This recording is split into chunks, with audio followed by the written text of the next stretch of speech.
Hey everybody, Big John back again. Starting to tear apart the old truck.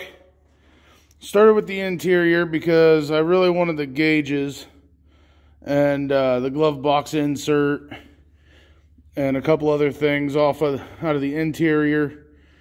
I'm going to try to leave the steering column in it as long as I possibly can so that I can still steer the chassis around. But eventually that steering wheel might get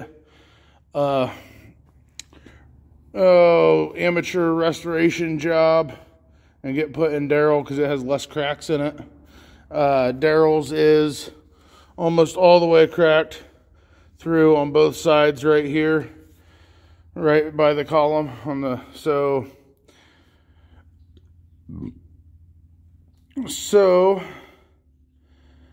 my video today just kind of showing you that I got it tore apart, or starting to tear it apart. I'm leaving the heater controls in it for now until I get under the dash and take some of that apart. They are loose in there, but Darrell needs heater controls, and these are broken too. The knobs are broke off of them, just like his. So, with him, I believe this one's all still hooked up, and his was disconnected when I got him. So, with his, I actually have to get under the hood and flip that lever on the side of the heater box to turn his heater on and off. And then there's another lever right there that you have to flip to go to defrost or floor. And then I have a toggle switch for his blower motor in the dash. So I'm going to kind of use this to get an idea of how everything's routed and what hooks to where and how it's supposed to be before I take it apart. I don't think I'll be able to save these cables. I might be able to soak them, but if I buy new heater controls, it comes with new cables, and they're like $100, which isn't terrible. But, so I don't know if I'm going to even save the heater controls for a rebuild or not. The one thing I was happy to see was that the vent tubes that come out of the heater box are both in pretty good shape. His were ripped and torn apart, and actually this defroster vent here, that's the original, the antenna that was in Darrell when I got him was run through that and down to the radio, so this isn't even really connected, which isn't great for winter driving. But I'm gonna grab my lighter. I know there's not too many good videos on YouTube about this that explain it very well. So I'm going to do my best, what I can do one-handed, to show you what I've got out of him so far. The gauge cluster, this is identical to the gauge cluster that's in Darrell, except his surround is black instead of gray. But the temp, generator, oil, fuel, speedo, it's all set up the same. So to get this out, the easiest way to do it, and I struggled with it because I wasn't sure.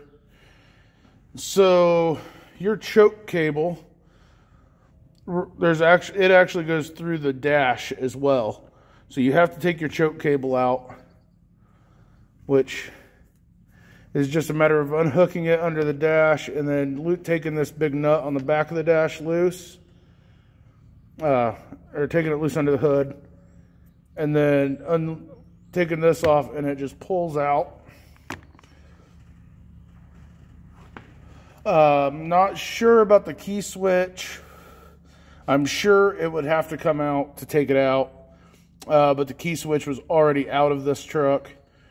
So we'll find out with Daryl if that has to come out too. So normally your key switch is right here in this hole, and then this hole would be a cigarette lighter. And Daryl, that one's just plugged off. He doesn't have a cigarette lighter.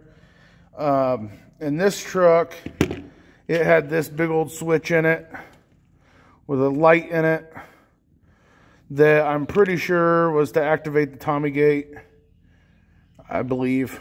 Because more and more I dig around this truck, I think it's an old Air Force truck or an old military truck of some kind.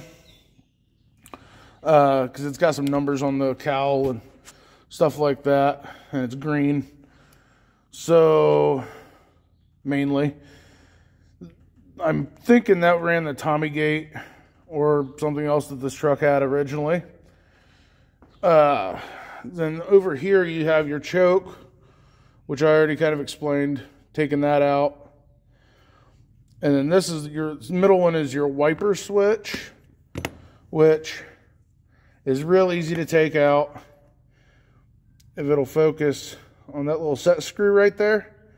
If you take that little set screw loose, the knob just pulls off of it, and then you can turn that ring, that bezel ring, and back it off, and the switch comes right out from the back. And then, so it's your wipers. Your headlight switch is over here on the far end. So with the headlights, there's a button right there. That button, you have to push that button. I can't do it with one hand. You have to push that button in and then pull out on the knob and kind of wiggle it around, and the whole knob and rod and everything comes out. GM used this style of switch for the headlights for years, probably 20 or 30 years. So then once you have that out, same thing as that, you just turn that bezel, back it off, or sometimes there's a little nut under a decorative bezel, and it'll just come right out from the back.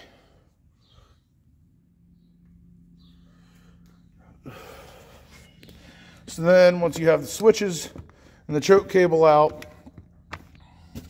you're left with just this in the dash. And there's 5 screws. There's one on either side down here at the bottom, one in the middle at the bottom, and then 2 up top. Phillips head screws. Take those out, and the gauges will just slide out. So let me put these switches back up here in this box. Get those out of the way.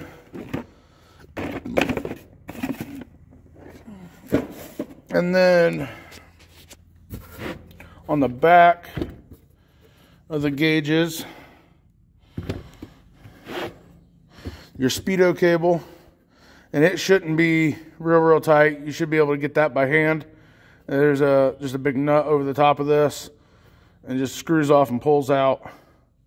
Your fuel gauge wiring, and then each one of these little holes is just a light. There's a light bulb in each one of those little holes, and that's what lights up your dash.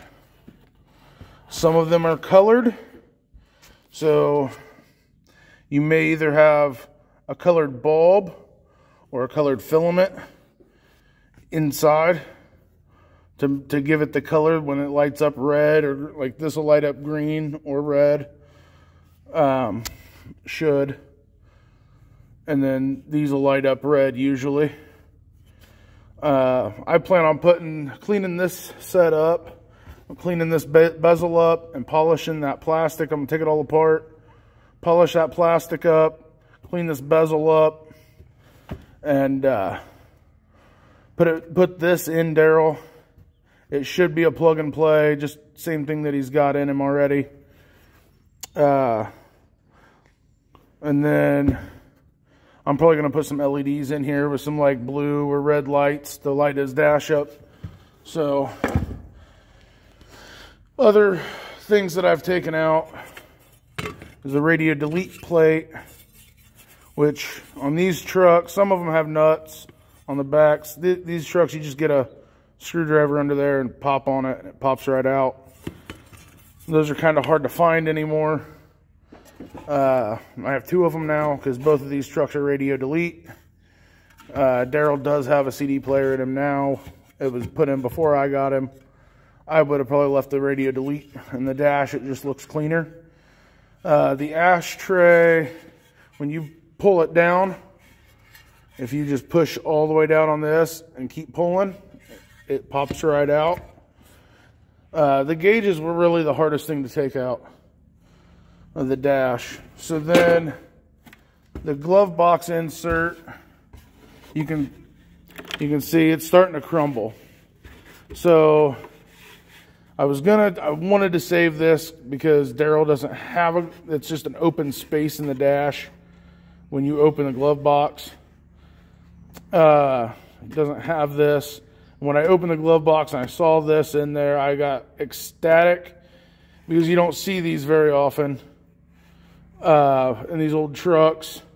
To have the original cardboard insert is pretty rare.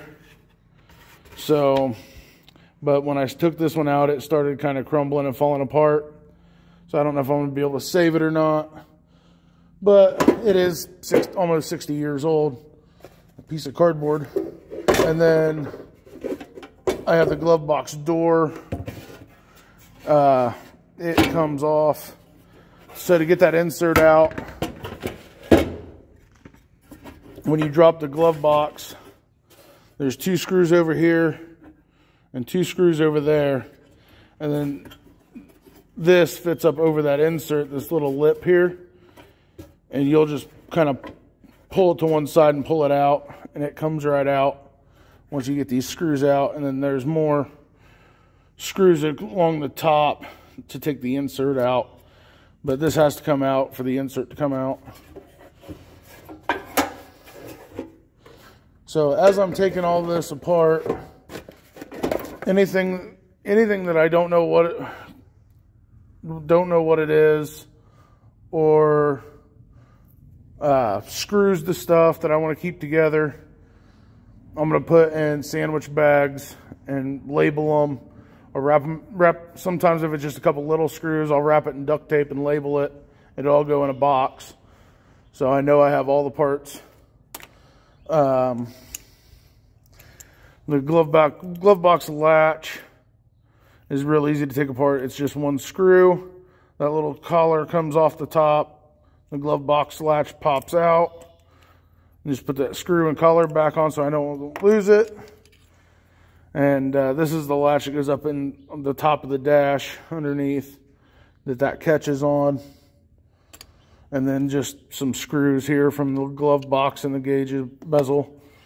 So that's where we're at. I just kind of wanted to go over the gauges there with you because you can struggle with those big time if you don't know how some of the switches come out, or if you don't know that all those switches have to come out to take the gauges out on these trucks. You can really struggle with that. Thanks for watching.